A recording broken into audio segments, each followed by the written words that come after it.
یوسف علیہ السلام چونکہ حضرت یعقوب علیہ السلام کے بیٹے تھے اور ظاہر ہے کہ ان کی لیگیسی کو آگے کسی نے تو لے کے چلنا تھا. یوسف علیہ السلام کے 11 بھائی تھے، ان میں سے ایک بنیامین تھے جو ایسے بھائی تھے کہ ماں اور باپ دونوں کامن تھے، اور باقی جو 10 بھائی تھے وہ دوسری والدہ سے تھے ان کے، وہ خالہ بھی لگتی تھی ان کی یوسف علیہ السلام کی، اور ظاہر ہے کہ ماں بھی تھی کیونکہ ان کے والد نے ان سے نکاح کیا ہوا تھا. 10 بیٹے اس ماں سے تھے، 2 یہ تھے، اور آپس میں ان کا ایک حسد والا معاملہ ہو گیا شیطان کی وجہ سے. ظاہر ہے کہ اب باپ کی لیگیسی کو کس نے آگے لے کے چلنا ہے، وہ ظاہر ہے وہ تو باپ نے تو ڈیسائیڈ ہی نہیں کرنا، وہ تو اللہ نے ڈیسائیڈ کرنا ہے. اب یوسف علیہ السلام کو اللہ تعالیٰ نے ایک خواب دکھایا، اور خواب انبیاء کے حق میں وحی الہی ہوتا ہے. بخاری مسلم میں حدیث ہے کہ خواب نبوت کا 46واں حصہ ہے. حضرت ابراہیم علیہ السلام کو بھی خواب میں ہی دکھایا گیا تھا. سورہ صافات میں آتا ہے کہ میں اپنے بیٹے کی قربانی کر رہا ہوں، اسی لیے انہوں نے اسے ایگزیکیوٹ کرنے کی کوشش کی اور اللہ تعالیٰ نے فدیہ بھیج دیا. لیکن ایگزیکیوٹ اتنی بڑی ایکٹیویٹی کو کرنا کہ بیٹا قربان کرنا، اسی لیے تھا کہ وہ وحی الہی تھا. یوسف علیہ السلام کو اللہ تعالیٰ نے چھوٹی عمر کے اندر ہی 10-12 سال کی عمر میں ہی یہ خواب دکھایا کہ 11 ستارے اور سورج اور چاند انہیں سجدہ کر رہے ہیں. اس خواب کا ذکر انہوں نے اپنے والد سے کیا. ظاہر ہے اس زمانے میں تو والد ہی ڈائریکٹ ٹریننگ کیا کرتے تھے اپنی اولاد کی، اور ایک بڑی فرینکنس ہوتی تھی. اور پھر نبی کی اولاد حضرت یعقوب علیہ السلام کو پتہ چل گیا کہ میری اس نبوت کا وارث اب یہ ہونے والا ہے، یعنی 12 بچوں میں سے اس کے سر کے اوپر یہ تاج نبوت سجنا ہے. تو ظاہر ہے باقیوں نے تو حسد کرنا ہے، حسد تو آ ہی جاتا ہے. آدم علیہ السلام کے بیٹوں میں آیا تھا، تو یہ اولاد آدم والا ہی معاملہ ہے. بہرحال وہ حسد آیا. حضرت یعقوب علیہ السلام نے یوسف علیہ السلام سے کہا تھا کہ اس خواب کا ذکر تم نے اپنے بھائیوں سے نہیں کرنا، ورنہ وہ تمہارے خلاف کوئی نہ کوئی چال چلیں گے. لیکن بہرحال یہ خواب والی بات کسی طریقے سے لیک ہو گئی. یوسف علیہ السلام نے تو نہیں کی، لیکن شاید آپ کی بیوی نے سنی اور انہوں نے باقی بیٹوں تک بات پہنچا دی. بہرحال کچھ ہوا ایسا معاملہ، اور ان کو اس اعتبار سے بھی اشارے مل گئے کہ یوسف علیہ السلام کے ساتھ زیادہ برتاؤ ایکسٹرا آرڈنری کرتے تھے یعقوب علیہ السلام، کیونکہ انہیں پتا تھا کہ یہ اللہ کے پیغمبر ہیں، اور انہوں نے اس توحید کی دعوت کو میرے بعد آگے لے کر چلنا ہے. حضرت یعقوب علیہ السلام کے جو باقی بیٹے تھے 10، 11واں تو خیر وہ چھوٹا تھا، وہ ان کا چھوٹا بھائی تھا، اس کے ساتھ تو مسئلہ کوئی نہیں تھا. وہ 10 بیٹوں نے اپنے باپ سے کہا کہ ہم دیکھتے ہیں کہ آپ بڑے پوزیسو ہیں یوسف کے معاملے میں، اسے آپ ہمارے ساتھ بھیجیں، یہ بھی ہمارے ساتھ کھیلا کودا کرے. جب ہم اپنے جانوروں کو چرانے کے لیے لے جاتے ہیں تو اس کو بھی ساتھ لے جائیں گے، تھوڑی اس کی بھی آؤٹنگ ہو جائے گی. تو حضرت یعقوب علیہ السلام کو یہ بات کلک کر گئی کہ یہ کچھ کرنا چاہتے ہیں. ان کو تو اندازہ ہی نہیں تھا کہ اتنی بڑی آزمائش ان کا انتظار کر رہی ہے. یار 40 سال کی جدائی آپ امیجن کریں، اور قرآن میں آیا کہ وہ نابینا ہو گئے تھے رو رو کے، اس تکلیف سے وہ گزرے. تو انہوں نے کہا کہ مجھے خطرہ ہے کہ تم یوسف کو صحیح طریقے سے دیکھ بھال اس کی نہیں کرو گے، کیئر لیس ہو جاؤ گے، چھوٹا بچہ ہے، کوئی بھیڑیا اس میں حملہ آور نہ ہو جائے. انہوں نے کہا ہمارے ہوتے ہوئے 10 بھائی جس کے ہوں تو پھر تو ہم پھر نام کے ہی جوان ہوئے. بہرحال وہ تقدیر میں لکھا تھا، ایسا تو ہونا تھا. یوسف علیہ السلام نے وہاں پہنچنا ہی تھا جہاں اللہ تعالیٰ نے انہیں اتنا بڑا منصب عطا کرنا تھا. وہی ہوا. تنگ آ کے یعقوب علیہ السلام نے اجازت دے دی، تو وہ لے گئے یوسف علیہ السلام کو، اور پلان یہ بنایا کہ اسے قتل کریں گے. لیکن ایک بھائی تھا جو آڑے آ گیا، اس نے کہا قتل نہ کرو، ہے تو ہمارا بھائی، ہم اسے کسی کنویں میں ڈال دیتے ہیں اور ان زمانوں میں جو قافلے گزرا کرتے تھے وہ کنویں پہ پانی کے لیے رکتے تھے، تو ہو سکتا ہے کہ کوئی نکالے تو یہ اس کے ساتھ ہی چلا جائے، جان چھوٹ جائے، قتل نہ کرو۔ اور اس میں وہ یہ بھی کہتے ہیں کہ ہم اس وقت تو یہ ایکٹیویٹی کرتے ہیں، پھر بعد میں اللہ سے توبہ مانگ لیں گے، اللہ تعالیٰ بڑا بخشنے والا مہربان ہے، جو کچھ بھی ہے تیرے محبوب کی امت سے۔ یہ بھی قرآن میں نقل ہوا ہے، وہی سیم مینٹالٹی آگے چل رہی ہے، بعد میں نیک بن جائیں گے۔ اور انہوں نے ڈرامہ بازی یہ کی کہ یوسف علیہ السلام کے کرتے کے اوپر کسی بھیڑیے کا خون مال لیا اور کہا کہ ہم تو اسے سامان کے پاس چھوڑ کے گئے تھے، پیچھے سے بھیڑیا آیا اور یوسف کو کھا گیا، اور یہ اس کی قمیض ہے۔ عشاء کے وقت روتے ہوئے آئے، رات کے وقت قرآن کے الفاظ ہیں۔ حضرت یعقوب علیہ السلام کو سمجھ آ گئی کہ یہ میری آزمائش شروع ہو گئی ہے، کیونکہ توحید ایک ننگی تلوار ہے۔ انہیں سمجھ آ گئی تھی کہ میں نے اپنے بیٹے سے جو اتنی شدید محبت رکھی ہے نا، اللہ تعالیٰ مخلوق کی محبت کو برداشت نہیں کرتا، ایٹ لیسٹ ایک پیغمبر کے دل میں اس ایکسٹریم لیول کے اوپر جا کر۔ تو میری آزمائش شروع ہو گئی اب۔ تو انہوں نے کوئی بحث نہیں کی، انہوں نے کہا میں صبر کروں گا جو کچھ ہوا۔ ان کو پتا تھا کہ یہ اب اللہ کا فیصلہ ہے، کرنے سے کچھ نہیں ہونا۔ جو کوئی تھوڑی بہت کوشش کی وہ کی، انہیں اینڈ پہ ان کا میں اب صبر ہی کروں گا، جو اللہ اس کے لیے فیصلہ کرے۔ وہی ہوا، ایک قافلہ وہاں سے گزر رہا تھا، انہوں نے پانی کے لیے ڈول ڈالا، اور یوسف علیہ السلام کو اللہ تعالیٰ نے قرآن میں آیا کہ یوسف کو ہم نے تسلی دی کہ ایک دن آئے گا کہ تم اپنے بھائیوں کو بتا دو گے جو انہوں نے غلطی کی تھی، ہم تمہیں سرخرو کریں گے، بہرحال ابھی تو تمہارے لیے طے ہو گیا۔ اور ظاہر جبرائیل علیہ السلام آنا شروع ہو گئے چھوٹی عمر میں ان کے پاس، ان کی تسلی کے لیے، اسی لیے ڈھارس بندی۔ انہوں نے پانی کے لیے ڈول ڈالا، یوسف علیہ السلام نے وہ پکڑا اور باہر نکل آئے، اور بھائی جو ہے چھپ کے یہ منظر دیکھ رہے تھے۔ انہوں نے کہا یہ نہ ہو یہ پھر واپس آ جائے۔ انہوں نے چند ٹکوں کے عوض، چند دراہم کے عوض بیچ دیا، کہا یہ ہمارا غلام تھا، تو بھاگ کے آئے، یہ ہمارا غلام ہے، اور جان چھڑائی اس طریقے سے۔ یوسف علیہ السلام بھی چپ کر کے چلے گئے، انہیں پتا تھا کہ میرے لیے فیصلہ ہو چکا ہے۔ اور کس تکلیف سے وہ مصر تک پہنچے، اور وہاں پہ غلاموں کا بازار لگتا تھا، وہاں بیچنے کے لیے عبرانی غلام، اور پڑھنا لکھنا بھی جانتے تھے، ذہین بہت تھے۔ تو عزیز مصر وہاں سے گزر رہا تھا، یعنی آپ سمجھ لیں بادشاہ کے بعد جو سیکنڈ پوسٹ ہوتی ہے۔ اس نے دیکھا کہ یہ تو شکل ہی غلاموں والی نہیں ہے، یہ کوئی ایکسٹرا آرڈنری بندہ ہے۔ اس نے خرید لیا اور لا کے اپنی بیوی سے کہا کہ یہ میں خرید کے لایا ہوں، اولاد تو ہماری کوئی نہیں، ہو سکتا ہے ہم اسے ہی اپنا بچہ بنا لیں۔ اور یوں یوسف علیہ السلام کہاں دور دراز کے شام کے علاقے جو سویلائزڈ بھی نہیں تھا، بھیڑ بکریاں چرانے والے بدو لوگوں میں سے اٹھ کے اس وقت کی سب سے سویلائزڈ حکومت مصر کی، فرعونوں کی حکومت، آج تک آپ یہ اہرام مصر گیزا کے جو ہے پیرامڈز یہ دیکھ رہے ہیں، یہ ان لوگوں نے تعمیر کیے ہوئے ہیں۔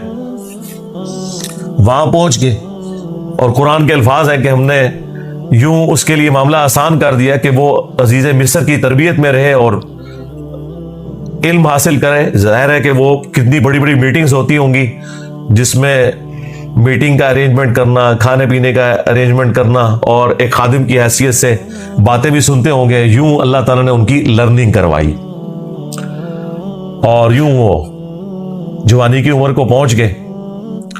اب عزیز مصر کی جو بیوی تھی، ظاہر ہے کہ وہ ادھر کا جو ماحول تھا ایک بے حیائی کا، اس کا وہ شکار تھی۔ وہ صرف وہ نہیں تھی، باقی عورتیں بھی تھیں۔ اس کی قسمت مری ہوئی تھی اس اعتبار سے کہ آزمائش سب سے پہلے اس میں پڑی۔ یوسف علیہ السلام کو اللہ تعالیٰ نے حسن دیا ہوا تھا، تو وہ ان پہ فریفتہ ہو گئی، اور اس نے کوشش کی کہ انہیں برائی پر آمادہ کرے۔ دروازے بند کر دیے، قرآن کے الفاظ ہیں، برائی کی طرف بلایا۔ پہلے بلایا تو کسی اور کام سے تھا،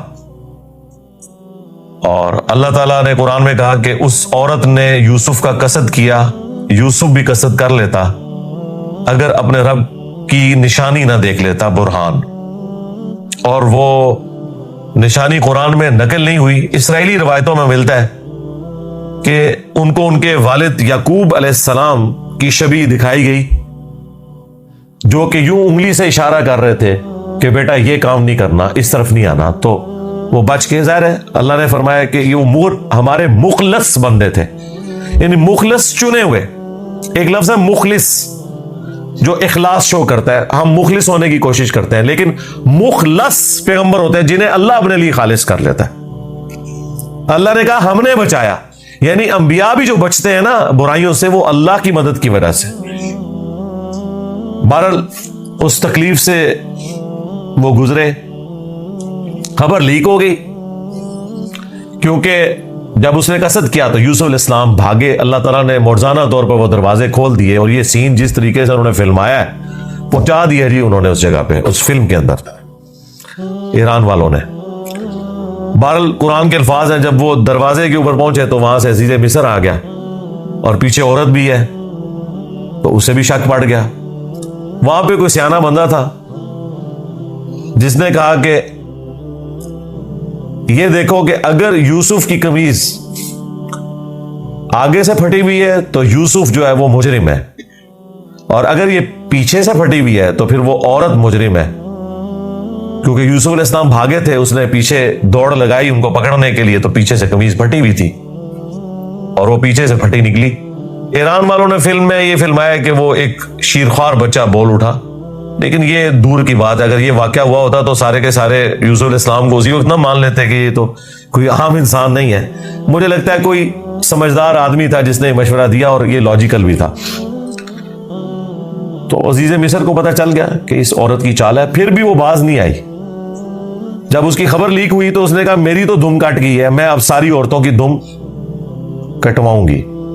اس نے وہ جتنی بڑے اشرافیہ وہاں مصر کا تھا ان ساری عورتوں کو دعوت پہ بلایا، اور سب کے ہاتھ میں ایک ایک چھری دے دی، قرآن کے الفاظ ہیں، اور ایک ایک سیب دیا، اور یوسف علیہ السلام کو کہا کہ ان عورتوں کے سامنے آؤ۔ تو قرآن کے الفاظ ہیں کہ جب یوسف علیہ السلام ان کے سامنے آئے تو عورتوں نے بے خیالی میں وہ کاٹتے ہوئے سیب کو اپنی انگلیاں بھی کاٹ لی۔ کاٹنے سے مراد یہ نہیں کہ وہ کٹ کے علیحدہ ہوگی، مراد یہ کہ اس پہ تھوڑا بہت زخم آیا، یہ اتنا نہیں ہے کہ وہ انگلیاں ٹوٹ ٹوٹ کے کوئی علیحدہ ہو گئی تھی، یا کو ساری عورتوں نے یہ سب کچھ کر لیا۔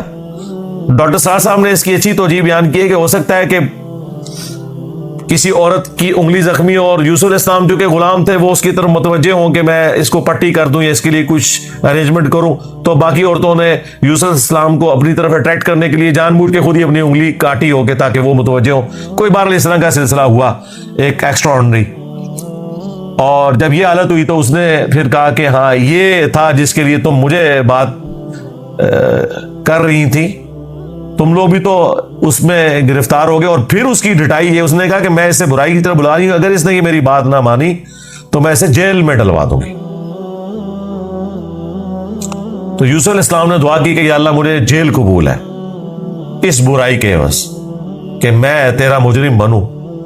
دیکھیں کوئی گناہ بھی نہیں کیا، برائی سے بچے ہیں، ہم ہوں تو ہم کہ ہمیں انعام ملے، وہ کہہ رہے ہیں مجھے انعام میں جیل مل جائے کہ میں ان کے شر سے بچ جاؤں۔ بہرحال پھر وہ بہانہ کر کے ان عورتوں نے جھوٹے الزامات لگا کے یوسف علیہ السلام کو جیل میں ڈلوا دیا۔ یوسف علیہ السلام بھی راضی تھے، ٹھیک ہے چلے گئے۔ آلموسٹ 9 سے 10 سال تک وہ جیل میں رہے، اور وہ جیل کا جو انہوں نے سین فلمایا ہے وہ بندہ دیکھ نہیں سکتا، جو وہاں پہ کسپورسی کی حالت تھی بال انہوں نے گزاری، لیکن آپ کے اخلاق سے متاثر ہو کے دعوت توحید بھی وہاں پہ پہنچی۔ اور اسی دوران 2 ایسے قیدی تھے کہ ان دونوں نے الگ الگ خواب دیکھے، اور انہوں نے یوسف علیہ السلام سے کہا کہ آپ اچھے بھلے معلوم ہوتے ہیں، اگر آپ تعبیر بتا سکتے ہیں۔ ان کا میں اس کی تعبیر جو بتاؤں گا وہ تعویل ہوگی، پھر وہ مقدر ہو جائے گی۔ اور وہ خواب انہوں نے اپنا بیان کیا۔ ایک نے خواب یہ بیان کیا کہ میں نے یہ دیکھا کہ میں اپنے رب یعنی اپنے اس بادشاہ کو شراب نچوڑ کے دے رہا ہوں۔ دونوں کے قتل کے فتوے جاری ہو چکے ہوئے تھے۔ تو یوسف علیہ السلام نے اسے کہا کہ تم عنقریب